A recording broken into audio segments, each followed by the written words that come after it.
Halo semuanya, selamat datang di segmen rangkuman dan kali ini kita akan membahas rangkuman materi untuk mata pelajaran PAI kelas 8 bab 7 tentang meyakini Nabi dan Rasul Allah menjadi generasi digital yang berkarakter. Pertama-tama kita akan membahas dulu tentang iman kepada Nabi dan Rasul Allah. Pengertian iman kepada Nabi dan Rasul. Iman secara bahasa berarti pengakuan atau al-iqrar yang melahirkan sikap menerima atau al-qabul dan tunduk atau al-izyan.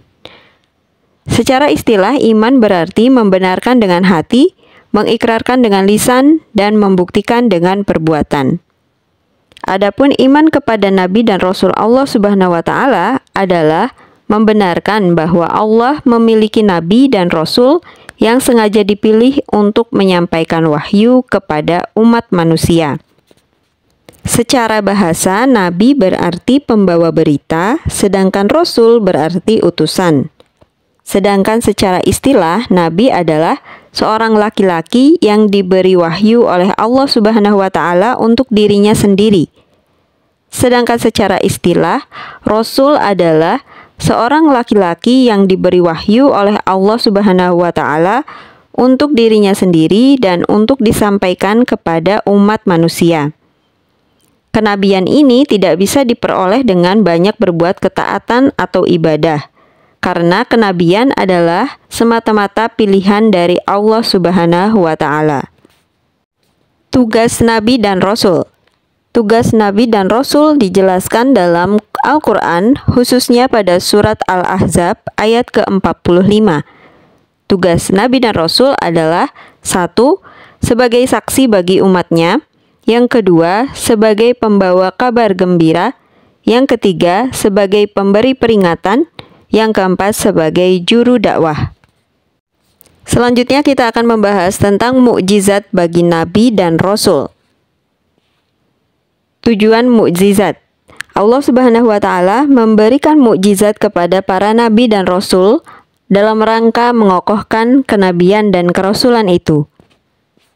Pengertian mukjizat secara bahasa berasal dari kata ajaza yang berarti melemahkan. Sedangkan secara istilah, mukjizat artinya peristiwa luar biasa yang terjadi pada diri seorang nabi atau rasul sebagai bukti kenabian atau kerasulannya yang bertujuan untuk melemahkan orang yang tidak percaya atau ingkar terhadap para nabi dan rasul Allah. Pembagian mukjizat. Mukjizat dibagi menjadi yang pertama, ada mukjizat yang bersifat material, indrawi, dan lokal. Contohnya, mukjizat yang diberikan kepada para nabi dan rasul terdahulu, seperti perahu Nabi Nuh, Nabi Ibrahim yang tidak terbakar api, kemudian tongkat Nabi Musa yang berubah menjadi ular, serta penyembuhan yang dilakukan oleh Nabi Isa. Sedangkan yang kedua adalah mukjizat yang bersifat non-materi, logis, dan dapat dibuktikan sepanjang masa. Mukjizat ini hanya dimiliki oleh Nabi Muhammad SAW, yaitu berupa Al-Quran. Sifat-sifat Nabi dan Rasul terdiri atas sifat wajib, sifat mustahil, dan juga sifat jaiz. Sifat wajib Nabi dan Rasul adalah sifat yang pasti ada pada diri seorang Nabi dan Rasul. Terdiri dari 1. Sidik yang artinya benar, yang kedua amanah artinya terpercaya, yang ketiga tablik artinya menyampaikan, yang keempat fatonah artinya cerdas. Sedangkan sifat mustahil Nabi dan Rasul adalah sifat yang pasti tidak ada pada Nabi dan Rasul dan merupakan kebalikan dari sifat wajib. Terdiri dari kizib artinya dusta, hianat artinya tidak dapat dipercaya, kitman menyembunyikan, dan baladah artinya bodoh. Adapun sifat jaiz artinya sifat yang mungkin ada pada Nabi dan Rasul, yaitu berupa perilaku maupun watak manusia pada umumnya yang ada pada diri Nabi dan Rasul. Contohnya sakit, lelah, makan, minum, mengantuk, tidur, beristri, dan sebagainya. Ada hikmah yang kita bisa dapatkan dari sifat jaiz Nabi dan Rasul.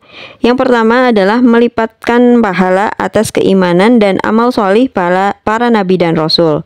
Yang kedua, memberi pelajaran kepada umatnya agar mengetahui apa yang boleh dan yang tidak boleh dilakukan dari suatu perbuatan. Yang ketiga, memberikan keteladanan tentang masalah keduniawian, seperti bekerja, berumah tangga, dan lain sebagainya. Yang terakhir adalah tentang ulul azmi. Ulul azmi artinya rasul-rasul yang memiliki keteguhan hati dalam menghadapi setiap kesulitan dalam menyampaikan tuntunan Allah kepada umatnya.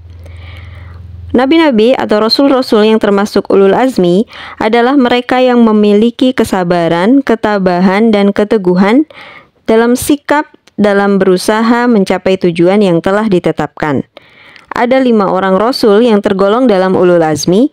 Yang pertama adalah Nabi Nuh alaihi salam, yang kedua Nabi Ibrahim alaihi salam, yang ketiga Nabi Musa alaihi salam, yang keempat adalah Nabi Isa alaihi salam, dan yang kelima adalah Nabi Muhammad sallallahu alaihi wasallam.